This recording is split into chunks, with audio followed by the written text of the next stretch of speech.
My stepfather showed up with a handwritten invoice for my childhood. I had the tax records that destroyed every word he said. I was 13 when my mother introduced me to the man who would spend the next 4 years making sure I understood exactly how much I cost.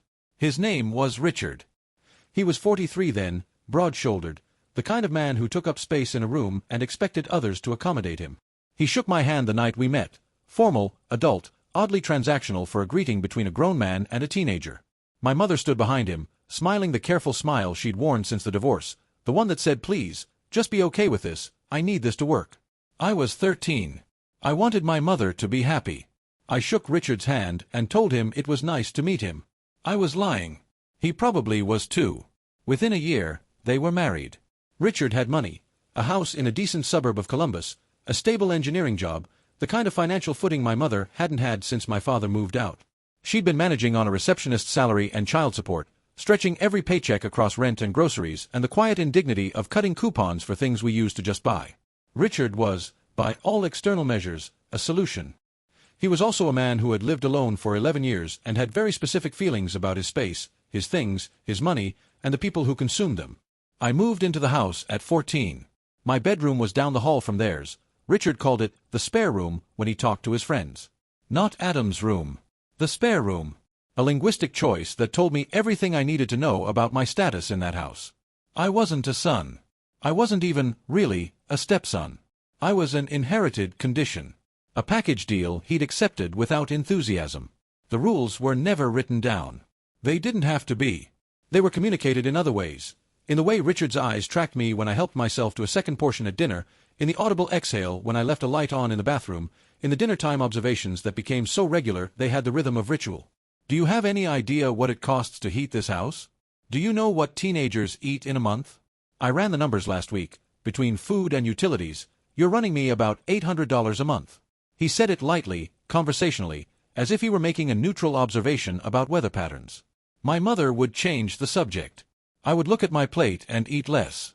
I want to be precise about what those 4 years were, because Richard would later characterize them very differently, and the gap between his version and mine is the entire story.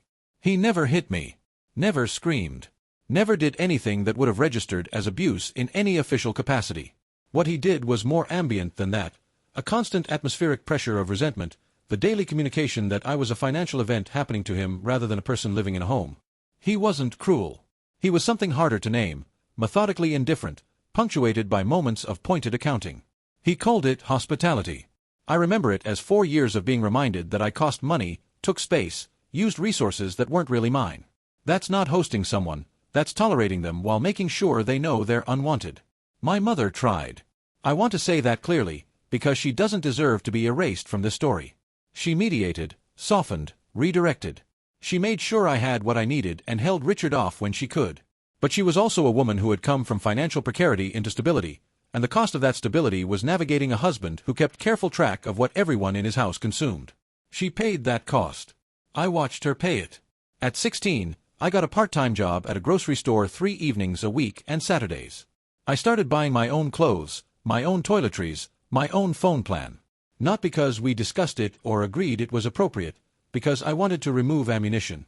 Every expense I eliminated was one fewer observation Richard could make at dinner. I was 16 years old and I was trying to shrink my economic footprint in my own home. I graduated high school in the spring, enrolled in community college in the fall, and moved into a studio apartment with 2 roommates the same week. I went back for Thanksgiving and Christmas for a few years, brief visits, careful performances of family that no one fully believed. Then even those stopped. My mother would visit me instead. We didn't talk much about Richard. There wasn't much to say. I was 25 when my mother was diagnosed. 26 when she died. It moved fast. That's the thing people don't understand about pancreatic cancer until it happens to someone they love. You think you'll have time.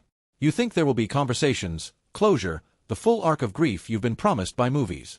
Instead there are 6 months of treatment, then 3 weeks of knowing, then a Tuesday afternoon when a nurse calls and uses words you were warned about but still aren't prepared for. Richard was at the hospital when it happened. I was there too. We sat in the same waiting room for hours and exchanged maybe 40 words. After the funeral, we shook hands again.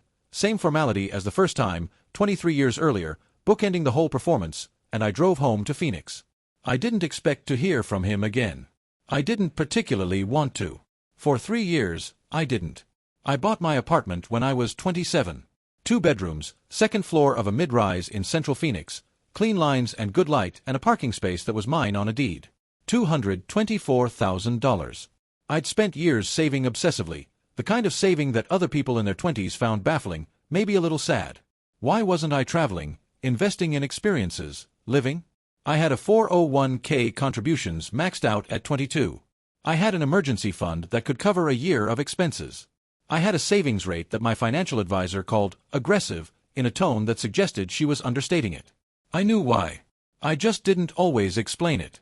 There's a specific fear that comes from spending 4 years in a house where your existence was framed as a financial burden, a bone-deep conviction that dependency is vulnerability, that the moment you rely on someone else for shelter, for food, for warmth, you've handed them a weapon. I never wanted to hand anyone that weapon again. I learned discipline from trying not to exist too loudly in his presence. The apartment was the proof. The counter-argument. The physical evidence that I had not, in fact, been a burden, that the boy Richard had spent 4 years resenting had grown into a man who could buy his own walls, his own quiet, his own space where no one tracked what he ate or sighed when he left a light on. I was proud of it in a way that was hard to explain without sounding defensive. I didn't try to explain it. I just lived there, and it was good. Richard called on a Wednesday in March. I almost didn't pick up. We hadn't spoken since my mother's funeral, and I'd reached a comfortable equilibrium with his absence. But something made me answer.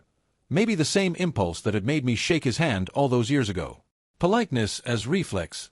"I need to talk to you," he said. "It's important." His voice was different. Older, obviously. It had been 3 years, but more than that. The authority had gone out of it. He sounded tired in a way that made me think of men who've been sick for a while and have started to sound like their illness. I agreed to meet him. I drove to Columbus on a Friday, told myself it might be closure, told myself I was ready for whatever conversation we were going to finally have. I was not ready for what he actually wanted to say. We met at a diner near his house, neutral ground, his suggestion. He looked smaller than I remembered. The broad-shouldered man who had occupied space so definitively had contracted somehow. He was on a cane. His color was poor. He ordered coffee and didn't touch it. He led with the health problems, which I understood was strategic, established the need before making the ask. Diabetes with complications. A cardiac event 18 months ago, a stent, ongoing management. His pension covered the basics but not the medical extras, and the extras had been accumulating. He'd depleted savings he'd expected to last another decade. He was 57 years old and the math wasn't working anymore. I listened. I felt something, not warmth, but something adjacent to sympathy. He was genuinely struggling. The need was real. Then he told me what he wanted. "I've been thinking about those years," he said. "When you lived with me. I didn't have to take you in, Adam. You weren't my kid. I had no legal obligation to you. But because of your mother, I let you stay. Fed you. Heated the house. Kept the lights on. That was charity. Real charity, even if you didn't see it that way." He paused, hands around his untouched coffee cup. "I need you to repay that. $60,000. 4 years of room and board, with interest. I've done the math." I sat very still for a moment. "You've done the math," I said. $800 a month. Food, utilities, your portion of the mortgage. 48 months. That's $38,400. Interest over 10 years brings it to 60. He slid a piece of paper across the table. He had actually written it down. "It's fair. You have an apartment worth $224,000. You can afford it." I looked at the paper. I looked at him. I thought about the spare room. I thought about the dinner-time observations. I thought about eating less so there would be fewer things for him to resent. "You married my mother," I said. "I was 14. Where exactly was I supposed to go?" "Your father," he said, without hesitation. "Foster care. Other relatives. You had options. I gave you a better one. Now I'm calling in the favor."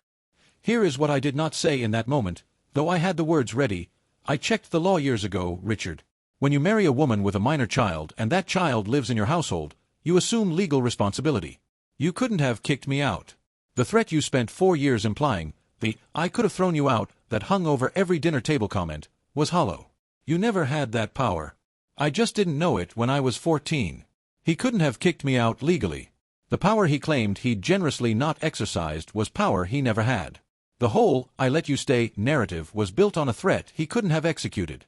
Instead I said, "My mother worked during your entire marriage. She contributed to that household. The roof over my head wasn't your personal gift, it was partly her income, paying for her son's shelter. You want to charge me for living with my own mother?" He waved this away. Her income went to her own expenses. Her car. Her clothes. The house was mine. I paid that mortgage alone for 11 years before she came along. She was a guest too, if we're being honest. I took you both in. That sentence landed like something I'd always suspected but never heard stated aloud. He'd never seen the marriage as a partnership. He'd seen it as him, magnanimously sharing his resources with two people who ought to have been grateful for the access. I had the tax records. My mother had made me a co-executor of her estate, and settling it had required combing through a decade of financial documents. I knew what I'd found. Mom's income covered 40% of household expenses. I found the records after she died. Stepfather's story erases her contribution entirely. Acts like he alone supported both of us out of charity. That's not history. That's self-serving revision. Her income covered 40% of the household expenses during your marriage, I said. I've seen the records. She wasn't a guest. She was a partner. And the math you want me to repay doesn't account for her contribution to the very shelter you're trying to bill me for. Something crossed his face. Surprise, maybe, that I'd come prepared. But he pivoted quickly, the way people do when they've committed to a narrative and can't afford to let evidence disturb it. Fine. Say I give her credit for 40%. That still leaves you owing $36,000. I'll adjust the number. That's not what I said. Then what are you saying? That you owe me nothing? After 4 years in my house. I took a breath. You want to know what I learned in your house? That I was a burden. That I needed to eat less and take up less space and cost less than I naturally did. I got a job at 16 because of how you made me feel, because I wanted to remove the ammunition you kept using at the dinner table. I saved obsessively for 10 years because you taught me that depending on someone who resents you is the most dangerous thing you can do. My apartment exists because you made me terrified of ever needing anyone again.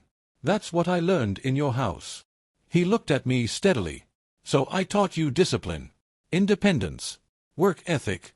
Other kids get handed everything and never develop those qualities. I prepared you for the real world. That's worth something. And there it was, the closed loop, the impenetrable reframe. Whatever the outcome, whatever I said, it became his contribution. The coldness was a lesson. The resentment was preparation. Making a child feel unwanted was, retroactively, a masterclass in self-reliance. The narrative could absorb any evidence into its own structure. Did you want me in that house? I asked. Long pause. I wanted your mother. You came with the package. I made the best of it. You made the best of it by making me feel unwelcome for 4 years, I said. That's not charity. You don't get paid for tolerance you openly resented. Those aren't the same thing. We sat with that for a moment. Then I made him an offer. I don't owe you $60,000, I said.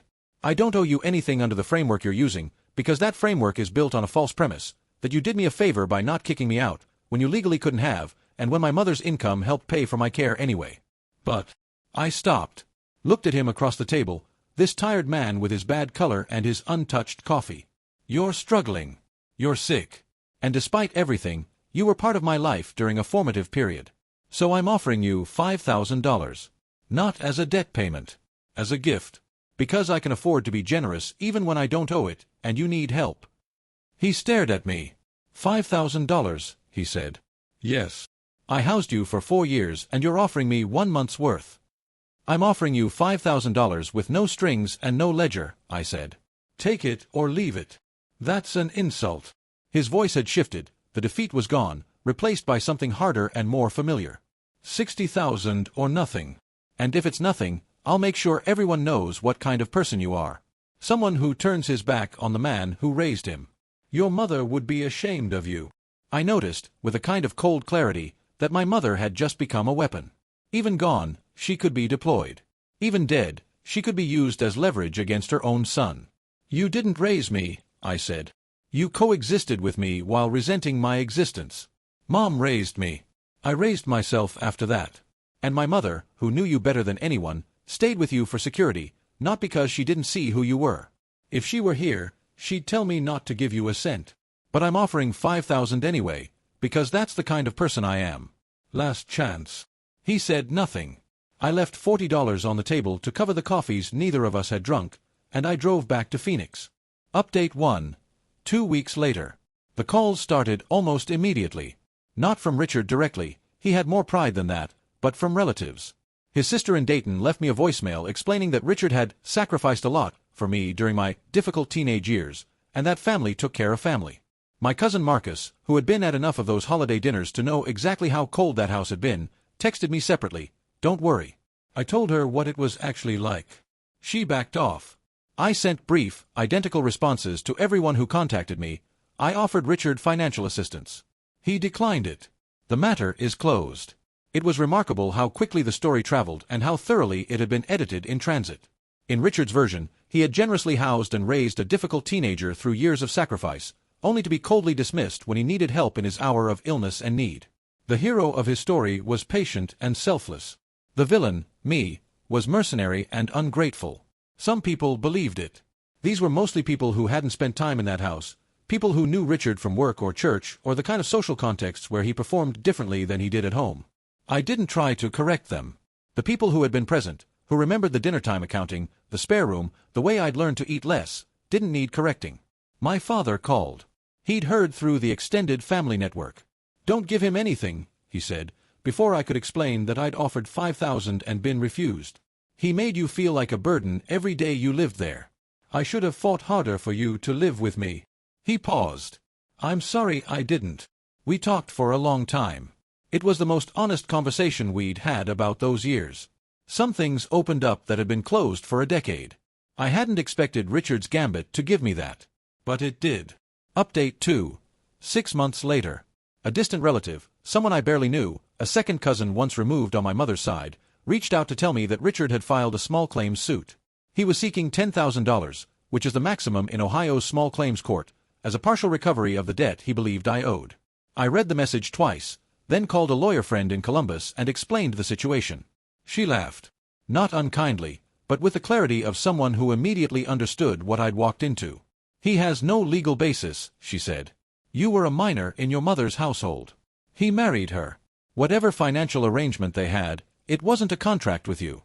There's no mechanism to sue an adult for costs incurred during their childhood by their own parent's spouse. Can I countersue for anything? Not really worth it. Show up, present your documentation, it gets dismissed.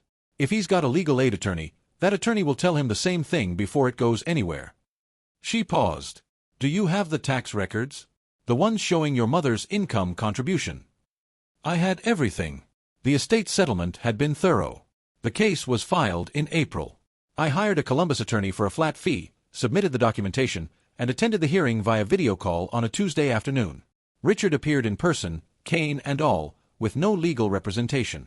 He made his argument, the math he'd done on the paper napkin at the diner, now formatted into something that looked almost official. The judge asked a series of questions. Richard's answers revealed, fairly quickly, that he had no legal theory that would hold. The case was dismissed in 12 minutes. I received a text from Marcus that evening, heard about the court thing. "He's not okay." I wrote back, "I know.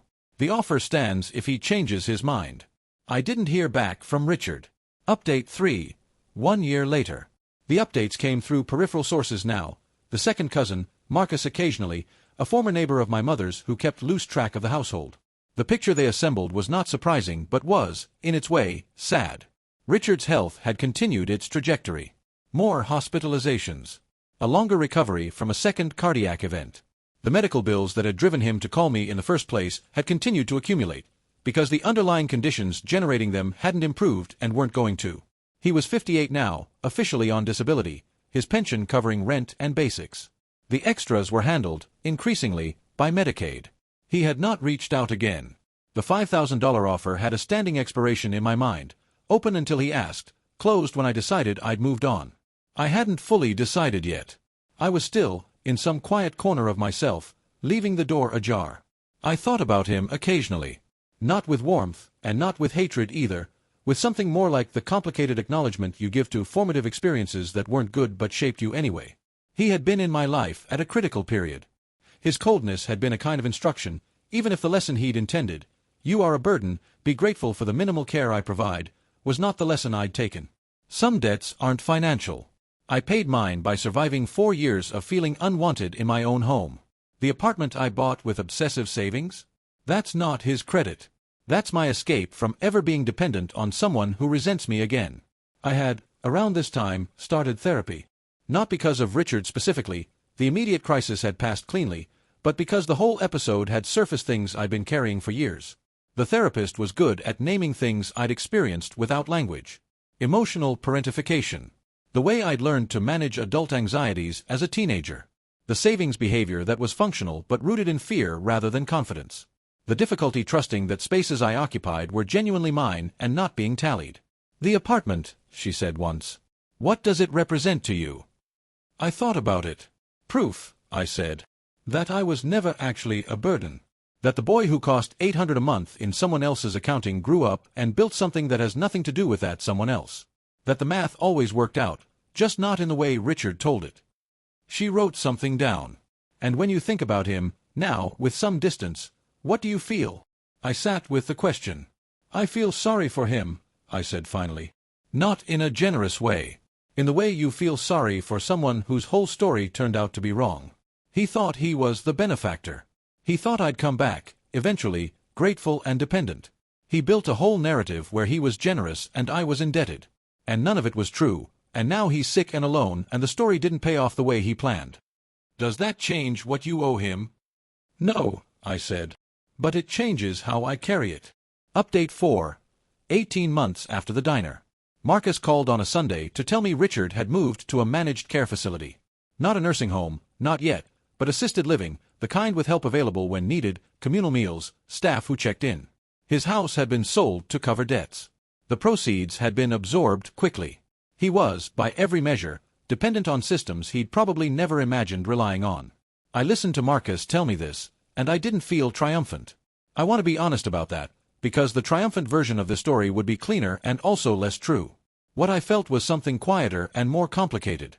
The man who had spent 4 years tracking my electricity usage was now being tracked himself. His medications, his meals, his vitals. The independence he'd prized, the control he'd exerted over his space and his resources, had narrowed to a room in a facility he hadn't chosen. I thought about calling. I turned the thought over, looked at it from different angles. Then I thought about the diner. About the piece of paper he'd slid across the table. About the way he'd deployed my dead mother as leverage. About the 12-minute court dismissal, and the calls from relatives reciting his edited version of my childhood. The offer had been genuine. Its rejection had been a door closing. I hadn't locked it, but I hadn't propped it open either. I didn't call. I did make a donation that month to a local organization that provided financial counseling and emergency assistance to adults facing medical debt. I made it in my mother's name. It wasn't a gesture toward Richard, it was a gesture toward her, toward the version of the story where a woman who worked hard and contributed 40% of a household's expenses for over a decade deserved to have something done in her name that she would have recognized as good. She would have recognized that. I knew her well enough to be sure. Resolution. 2 years after the diner. I am 29 now. The apartment is the same, a little more furnished, a little more settled, more fully mine in the way that spaces become yours through accumulated time and small decisions. I've replaced the kitchen hardware. I repainted the second bedroom, which I use as a home office, a deep green that looked alarming in the sample and turned out to be exactly right. I have plants now.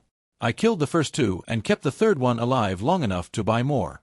It is a very quiet apartment. Not silent. Phoenix is not a quiet city, but internally quiet, in the sense that nothing in it is keeping score. The refrigerator opens without accusation. The lights stay on as long as I want them. There is no one here doing math on my presence. I haven't heard from Richard directly in 2 years. Marcus sends occasional updates, brief and practical.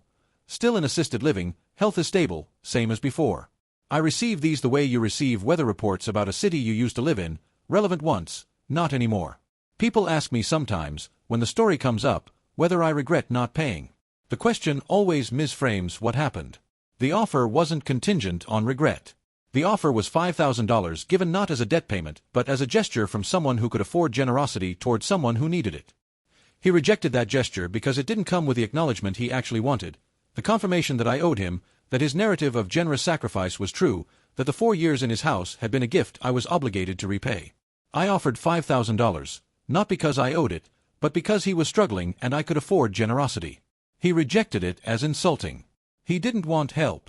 He wanted acknowledgement that I was in his debt. Those are different things. What I have carried out of this is not a victory, exactly. It's more like a recalibration.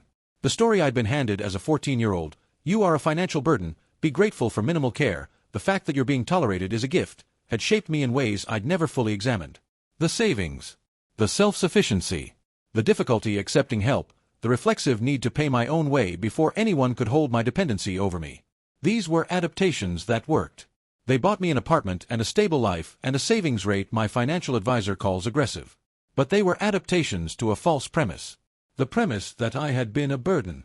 The premise that the man who married my mother had done me a favor by not kicking me out when he legally couldn't have. The premise that my mother's substantial financial contribution to that household didn't count, that the record could be revised to make me entirely his charity case. None of it was true.